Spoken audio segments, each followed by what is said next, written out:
Hermanos, hermanas, un muy cordial saludo para cada uno de ustedes, donde quiera que se encuentren. Siempre pues pidiéndole la bendición al Señor por sus vidas, que estén gozando del privilegio de ser hijos de Dios, muy amados, muy pues honrados en el lugar donde hemos sido pues puestos gracias a la obra de Jesús. Y pues aquí estamos para seguir estudiando, compartiendo con ustedes estas reflexiones con las que buscamos pues motivarnos, consolarnos, fortalecernos y a la misma vez pues también ser medio de bendición para los demás. Así que pues gracias por estar aquí. Siempre agradecerles la confianza, el pues estar en estos espacios y también el hecho que ustedes compartan con otras personas estos vínculos y estos eh, estudios que realizamos. Bueno, saben que estamos estudiando el tema de el conocimiento de Dios, un tema pues devocional, con la intención que esto nos ayude personalmente, no solo a acumular teoría, no solo saber qué dice la Biblia, sino también pues experimentarlo, vivirla, que realmente sea que tenga pertinencia para nosotros, que tenga sentido y propósito. Hemos estado hablando acerca de los atributos divinos. Espero que como, así como ha sido para mí, pues para ustedes también esto haya sido muy reconfortante, muy fortalecedor. Y hoy vamos a continuar con otro de los atributos. Posiblemente lo mencionamos mucho en nuestras oraciones, en nuestros, incluso muchos himnos, cánticos que entonamos en las iglesias mencionamos el atributo, pero hoy vamos a tratar de verlo más en profundidad y es la santidad de Dios. Como saben, me he estado guiando, apoyándome mucho en distintos recursos, distintos libros que tengo por aquí, que pues cada uno de ellos aporta. Es muy, muy enriquecedor poder leer desde distintos autores.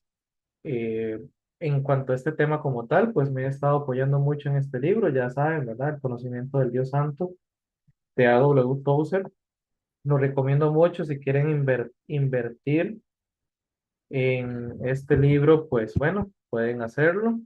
Y también, como decía, en otros distintos tipos de recursos que hay accesibles. Bueno, entonces, hoy vamos a ver, primero, de hecho, quiero partir, no voy a empezar a leer el texto aquí de este libro, sino quiero partir de un texto bíblico que el autor pues menciona y con el cual parte este tema. Y es el de Isaías capítulo 6.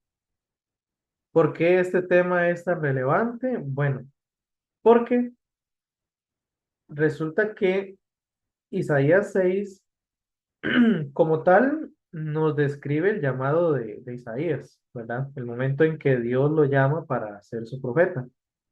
Pero es muy, muy enriquecedor, es eh, muy relevante para el tema ver la forma en cómo Dios hace ese llamado. Y creo que tiene mucho que ver, tiene mucho impacto la forma en que fue este llamado en cómo él ejerció la función de profeta. Vamos a verlo. Isaías capítulo 6 desde el versículo 1 nos dice, el año de la muerte del rey Usías, voy a leer de nueva versión internacional, vi al Señor excelso y sublime, sentado en un trono. Las orlas de su manto llenaban el templo. Por encima de él había serafines, cada uno de los cuales tenía 6 alas. Con dos de ellas se cubrían el rostro, con dos se cubrían los pies y con dos volaban. Y se decían el uno al otro, Santo, Santo, Santo es el Señor Todopoderoso. Toda la tierra está llena de su gloria. Vayamos notando, estos elementos son muy importantes, no solo la palabra santos, sino toda la escena. Al sonido de sus voces, las voces de estos serafines, se estremecieron los umbrales de las puertas y el templo se llenó de humo. Y entonces grité, dice Isaías, ay de mí que estoy perdido. Soy un hombre de labios impuros y vivo en medio de un pueblo de labios blasfemos. Y no obstante, mis ojos han visto al Rey, al Señor Todopoderoso. Vamos a dejar ahí la lectura para analizar lo que nos describe. Resulta que, pues, tal parece que Dios quiso para manifestarse de forma plena a Isaías, darle esta visión. Ahí no nos describe, de hecho, como tal, si es solo una visión, como un trance en que él estaba, o si de alguna forma fue transportado literalmente al lugar, no lo sabemos. Pero lo importante aquí es notar que para Isaías esto fue una convicción. O sea, él ahí menciona directamente, vi al Señor. O sea, él no ve esto como quizás un sueño, una alucinación, no, para él fue una convicción de que él efectivamente está viendo al Señor. Y él lo está viendo de forma, pues, no sé, eh, sublime, en todo su esplendor. La escena, pues creo que podemos bien imaginarla. Él está delante de él hay un trono y en ese trono está el Señor.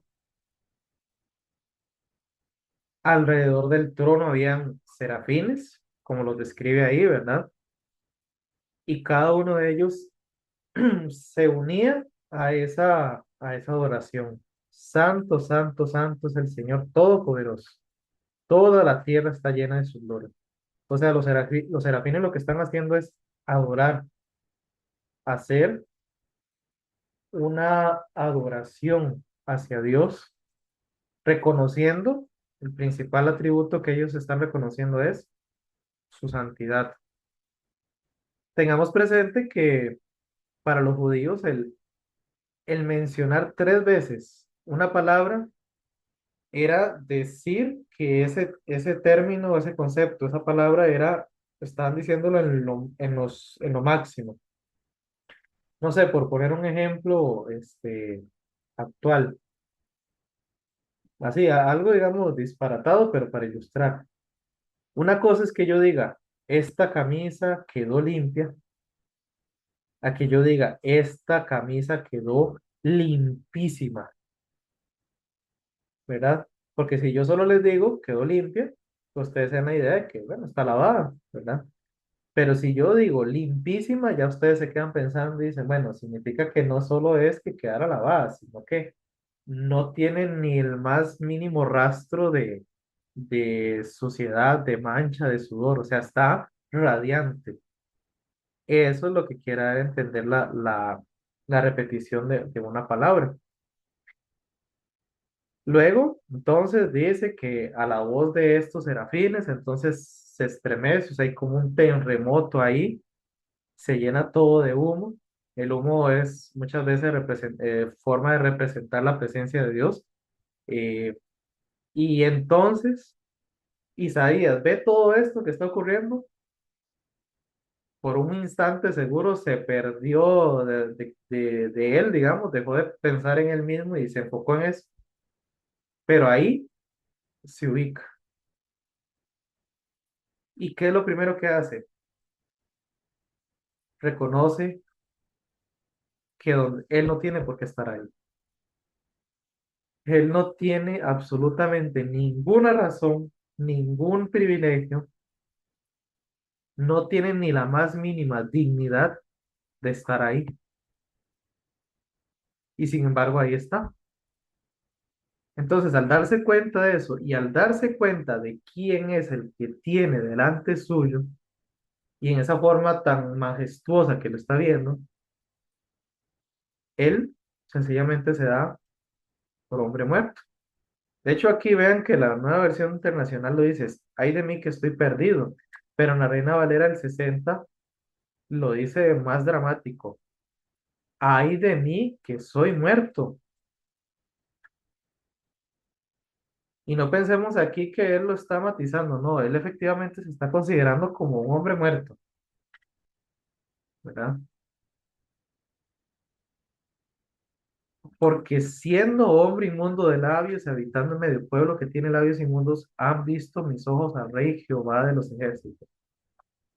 Vean que él nota, porque es que él ni siquiera es digno ya de estar vivo, porque sabe perfectamente, tiene clara la distancia que existe entre Dios y él, específicamente hablando de inmundicia, porque él lo dice, ¿verdad? Él se considera inmundo de labios y considera que el pueblo donde él vive es un pueblo inmundo. Y bueno, podemos entender que no es que Isaías fuera alguien entregado a una vida de disolución, ¿verdad? Que anduviera pues en libertinaje, ¿no?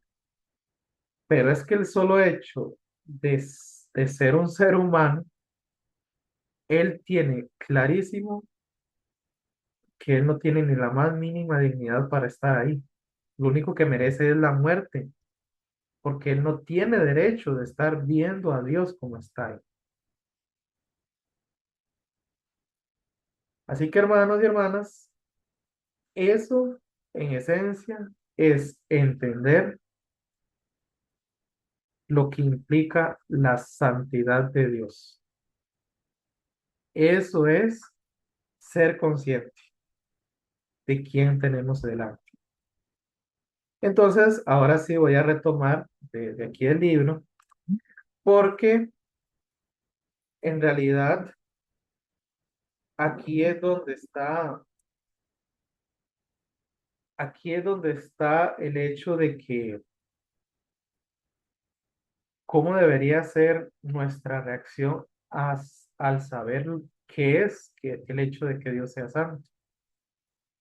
Entonces dice aquí, la comprensión repentina de su propia depravación moral cayó como un rayo del cielo sobre el tembloroso corazón de Isaías en el momento en que tuvo su revolucionaria visión de la santidad de Dios. Su angustioso grito, ay de mí que soy muerto, expresa el sentimiento de todo hombre que se ha descubierto a sí mismo debajo de sus disfraces y ha sido enfrentado con una visión interna de la santidad de Dios. Una experiencia así no puede dejar de ser emocionalmente violenta. Sigue diciendo, fundamental esto que dice aquí.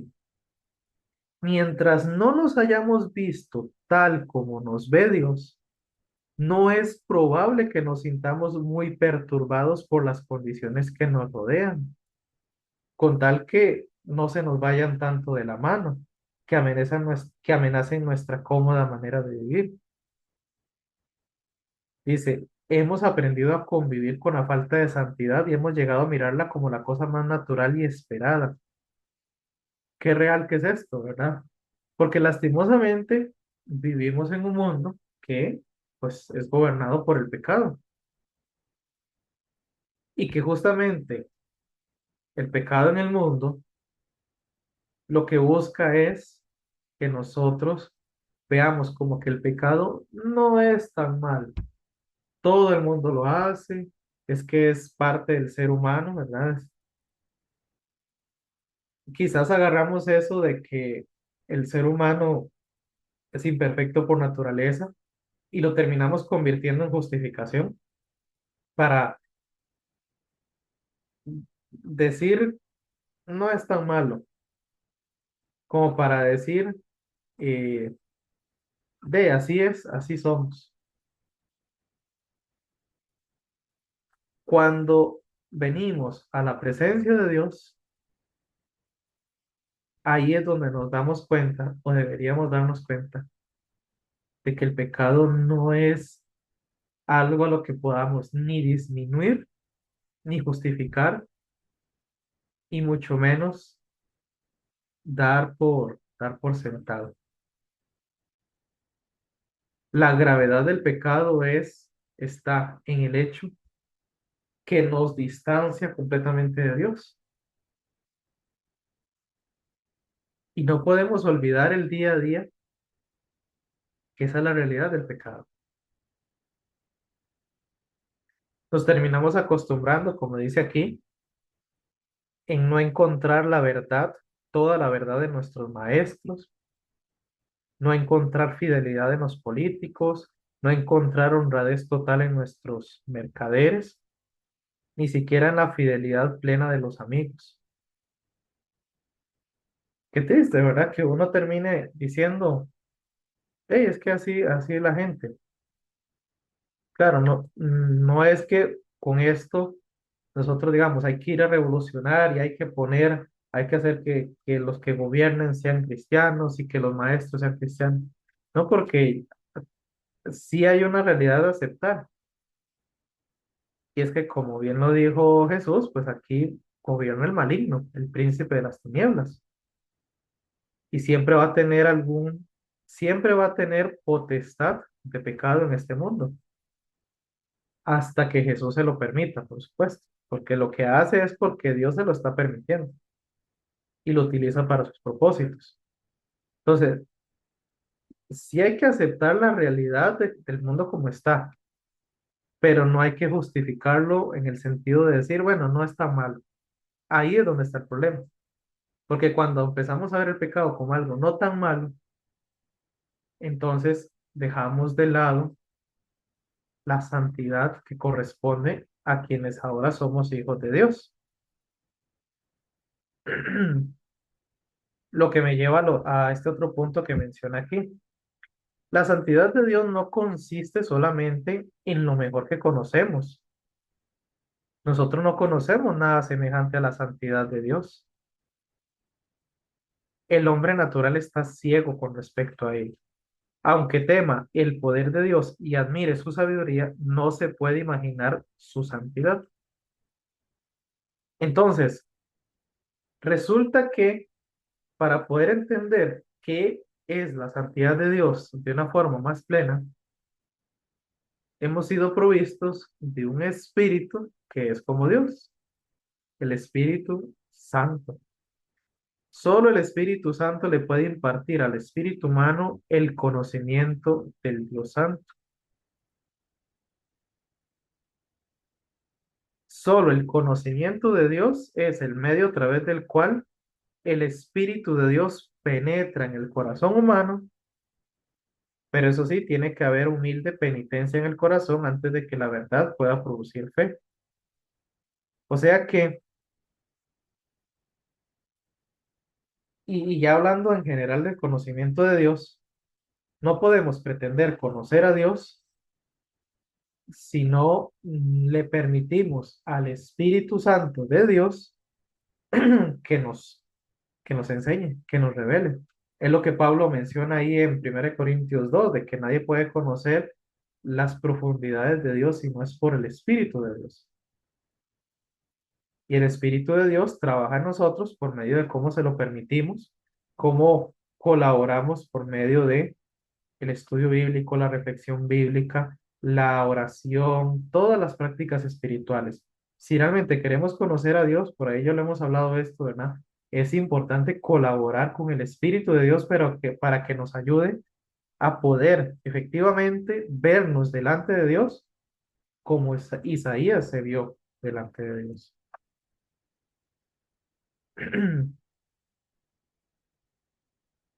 Entonces, volviendo al concepto de santidad, santo es la forma en la que Dios es. Para ser santo, Él no se conforma a unas normas. Él mismo es la norma de la santidad. Él es absolutamente santo con una plenitud incomprensible e infinita de pureza que es incapaz de ser distinta como es. Porque Él es santo, sus atributos son santos. Es decir, que cuanto pensemos como perteneciente a Dios, debemos pensarlo como santo. Bueno, dirán ustedes, sí, pero hasta ahora no hemos definido qué es santidad. Bueno, la definición básica de la palabra tiene que ver con alguien que es aparte. Cuando algo es santificado, por ejemplo, en el Antiguo Testamento vemos en el primer pacto que se decía, santifica a Dios, tu ofrenda. Lo que estamos haciendo es agarrando una parte de nuestro ingreso y entregándosela a Dios. Entonces, ¿qué estamos haciendo? Estamos agarrando una parte del todo y lo estamos poniendo aparte. El hecho que está aparte significa que ya no es igual al resto, es diferente. Lo mismo se habla en el Nuevo Testamento acerca de nosotros, ¿verdad? Nosotros somos santos porque hemos sido sacados del mundo y trasladados a la gloria de Dios. Esa es la esencia de qué es santo. Pero si estamos hablando de que Dios es santo, santo, santo, significa que efectivamente no hay absolutamente nada que se le pueda comparar. No hay nada que se le pueda poner al lado. Por eso es blasfemia decir que una persona, que un ídolo, que un Dios puede hacer lo mismo que Dios, puede tomar el lugar de Dios, que se le puede eh, orar o se le puede rogar como si fuera Dios. Eso es blasfemia, porque solo Dios es único, solo Dios es santo, solo Dios es aparte, es único en su categoría, es único en su dimensión. La palabra santidad también tiene que ver mucho con pureza, pero pensemos que la pureza es consecuencia de la santidad, porque evidentemente si Dios está aparte de todo, está aparte del pecado, ya que el pecado ¿qué es? El pecado es la violación a la santidad, es la violación a las normas que establecen que es santo. Entonces, por consiguiente, por naturaleza, en Dios no puede haber pecado, porque si hubiera pecado no sería Dios, porque sería Él violando su propia naturaleza. Entonces, entender eso, entender que Él no tiene comparación, Él es único, es absolutamente aparte de todo, eso es lo primero que nos tiene que impactar, porque así como Isaías, como leímos, Él se da cuenta que está delante de ni más ni menos que el único y verdadero Dios, el que es totalmente aparte, el que nada se le puede comparar, nada se le puede comparar en poder, nada se le puede comparar en soberanía, en majestad, en gloria, en justicia, en pureza, en bondad. Él es único, es incomparable. Y sin embargo, él siendo como es, Isaías está delante de él,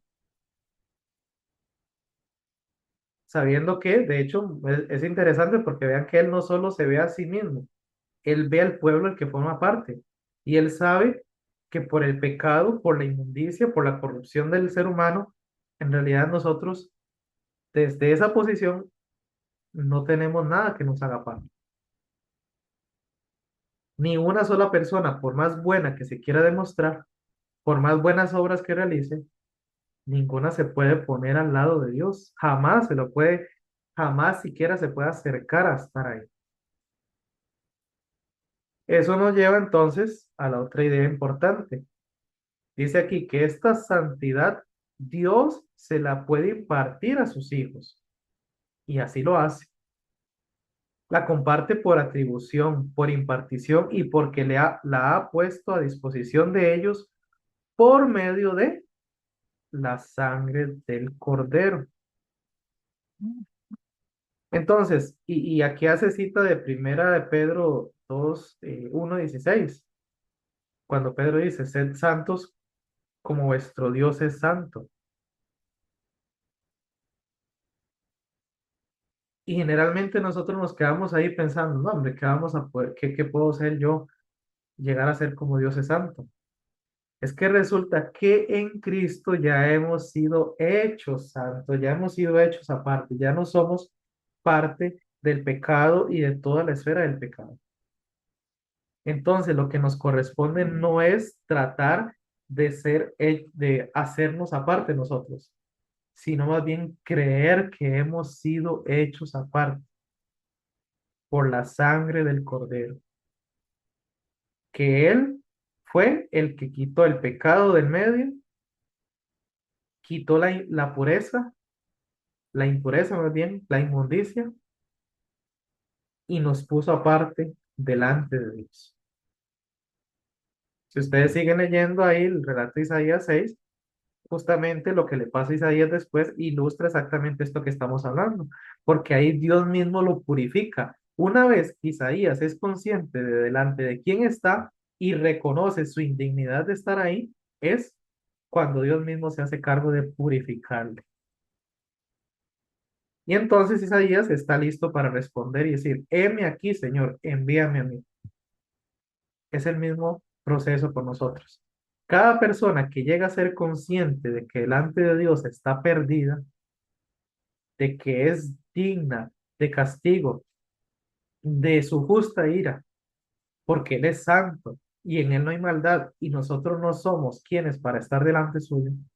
Cuando caemos en cuenta en eso y a la misma vez aceptamos que Cristo nos puede capacitar para estar ahí y lo aceptamos como el que nos santifica por medio de su sangre, entonces ahora somos santos.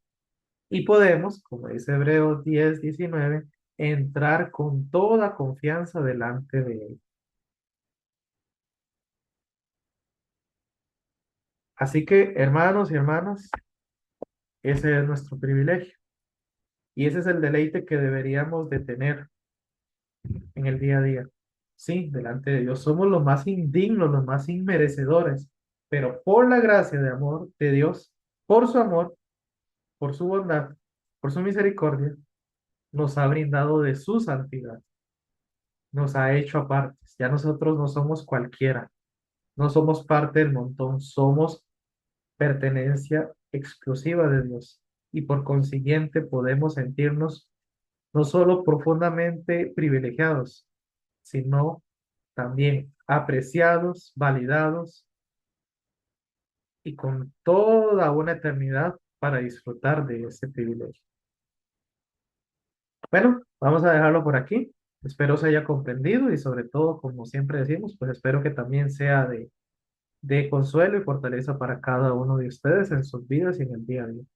Oremos. Gracias te damos, Señor, una vez más, porque a través de tu palabra meditamos y nos damos cuenta de que así como Isaías, efectivamente delante de ti somos hombres, somos mujeres muertos. Gracias porque tú eres el que nos da acceso. Gracias porque nuestro Señor Jesús pagó el precio para hacernos aceptables delante de ti, para tener una identidad celestial y gloriosa. Gracias, te oramos en Cristo. Amén. Nos vemos, Dios mediante, el día de mañana. Dios les bendiga y les guarde siempre.